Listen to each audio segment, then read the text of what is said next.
Hey guys, welcome back to my channel. Today's video is going to be a super quick fire list of things that I do not own. Now I know this might sound a bit crazy, but I'm often conscious that when I'm around people who aren't nomads, who have a home with stuff in it and live a normal life, I'm really acutely aware of all the things that I just can't and don't own because I'm a nomad. And I feel like being a digital nomad has saved me an uncountable amount of money because there's so many things that I cannot buy, which I normally would buy and are quite normal to buy. But I just thought it might be an interesting way to think about minimalism. If you talk about minimalism on the internet, you open yourself up to a whole world of trolls and aggression, and I am not necessarily the ultimate definition of a minimalist. I have one suitcase worth of stuff which I travel with, which is more than a lot of nomads, but less than the majority of the world. So I have one suitcase worth of belongings, and it's everything that I need. But I thought it was an interesting way to think about what you need to live and the stuff that you buy just because everyone's kind of buying it. So number one, nail polish. I have one color of nail polish which I wear on my toes and my fingers, and that's all I have in my bag. Number two, candles. Don't have any candles because they don't fit in my suitcase. Number three, I have one of each makeup item. I have one lipstick, one mascara, one SPF, one foundation, one concealer, one bronzer, and I don't have this like huge collection of eyeshadows and lipsticks and all the stuff that I used to have when I was based in one place. Number four, coat hangers. Number five, a car and all the costs that come with a car. Number six, car insurance, petrol, all the extra things that you get when you have a car.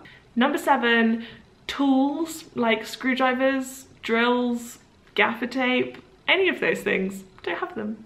Number eight is kind of a big weird category, but just home renovations. Everyone I know who lives in one place just has this endless stream of things that they want to do to their house and all the money that it costs, and I feel like they would be so much more free if they just lived with how it was. You know, we stay in Airbnbs and there's things that aren't quite right about them, but they're fine.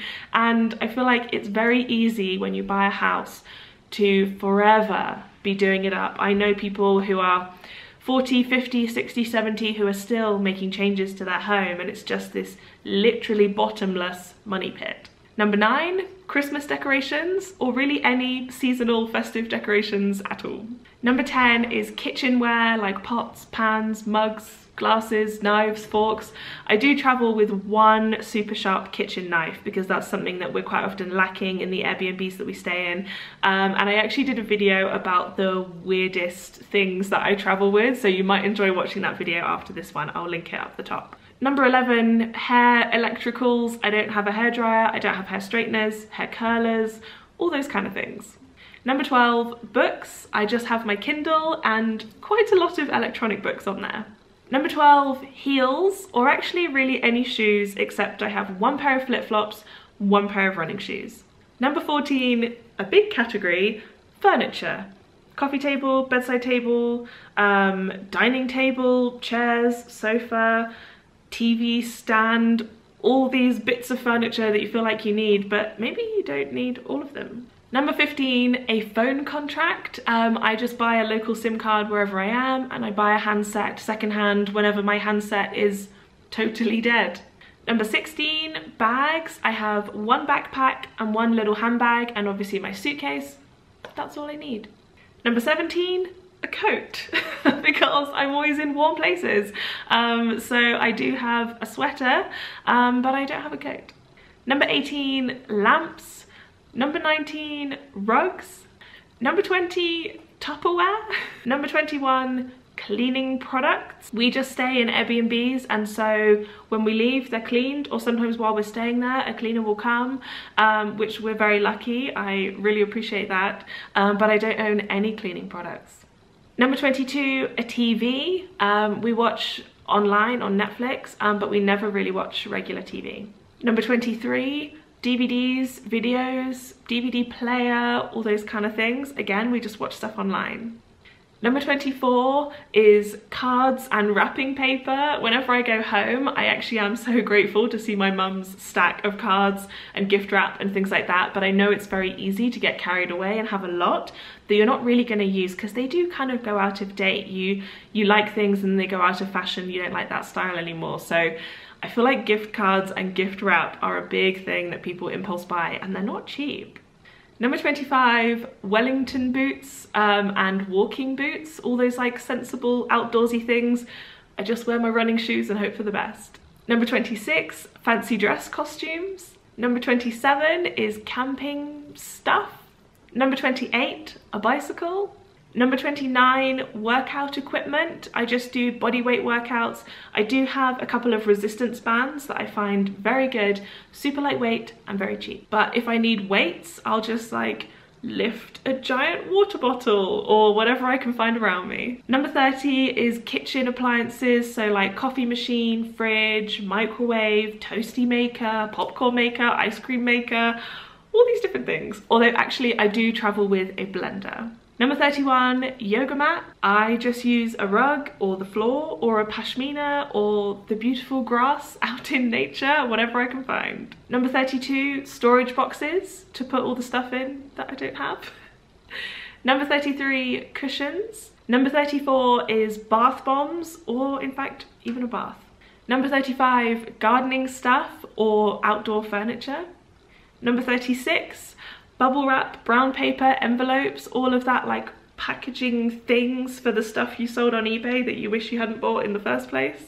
Number 37, stationery. I have one notebook and a couple of biros, but I don't have coloured pens, highlighters, but I do have a Sharpie because those things are useful. Number 38, vases. Number 39, artwork. Number 40, a soap dispenser, one of those little thingies, or in fact even really soap, because hand soap is provided in the places that we're staying. So I don't end up buying the little squeezy ones or the big ones to refill the little ones or any of those things. Number 41 is cupboard food. I don't know if that's the name for it, but we just have food that we're going to eat in the next week or two because after that we're probably moving. I don't have that mysterious cupboard full of like Christmas biscuits from 3 years ago that you're like, how long have these been in here? I'm not buying 3 for 1 on chocolates or on tins of beans. We just buy what we need pretty much each day. Number 42, games, like board games, computer games, console games, all that kind of stuff. Number 43, a Fitbit. That seems to have become a life essential, but I don't think I would really use it. But I do use the step counter on my phone, and that's enough for me. Number 43, spices, really anything to do with cooking. Number 45, I actually am quite sad about, that is a pet. I don't have a pet, which means I don't have any of the pet paraphernalia, like bowls, leads, poo bags, brush, food, all these extra things that you suddenly need when you have a pet, but someday I will. Number 46, any wedding presents. We specifically requested not to have any gifts for our wedding. We just asked for Christmas tree decorations, which are stored at my parents' house, so I do have those, but they're only very small. They all fit into one box. Number 47, a vacuum cleaner or a dustpan and brush or a broom or a mop.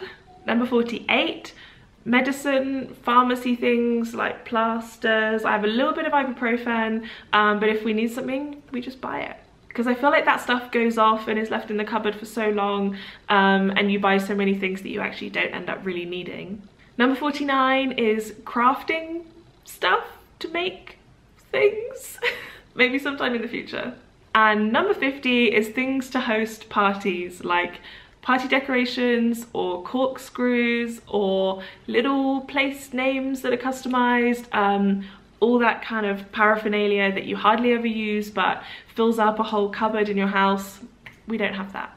So I hope this video came across as a little bit of fun. I don't mean to judge what you have in your home, but I wanted to kind of highlight the fact that being a digital nomad makes your life so much cheaper because you're not buying all this stuff. You kind of break the cycle of thinking what you need. So although I'm not a minimalist at heart, because I love fashion, I love interior design, but being a nomad has really helped me break that cycle of buying things because you feel like you need them. So I hope this has given you a bit of a chance to reflect on a couple of things that you might not need to buy. Maybe you can do a declutter, maybe you can use up what you have. Maybe you'll want to become a nomad just like me. I much prefer to spend my money on flights, eating out, having a cleaner, rather than buying stuff that ends up sitting in a cupboard. So I hope that you enjoyed this video. I would love to know in the comments something which you don't own, which you think is a very normal thing to own, but to you just isn't worth having. That would be really fun for me to read. So don't forget to subscribe. Have an amazing week, and I will see you guys in the next one. Bye!